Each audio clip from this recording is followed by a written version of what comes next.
Sa lahat ng pagkukulang, sa lahat ng kamalian, palaging iba ang may kasalanan.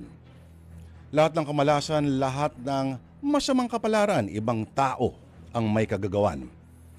Kahit nasa sinuunang mga sibilisasyon pa, ang mga karamdaman ay nagmumula sa mga masasamang espiritu na nakaligtaan mong dasalan at bigyan ng alay. At ngayon nagtatampo. Ang mga kalamidad, mga natural na sakuna ay mga pag-aalboroto ng mga nanggigigil na anito.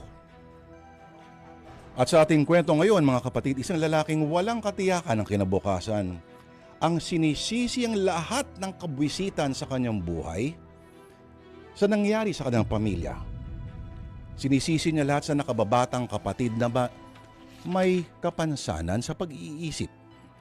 Sinisisi ni Al ang kawawang si Mon sa pagkamatay ng kanilang ama at pati na rin sa malungkot na buhay pag-ibig niya.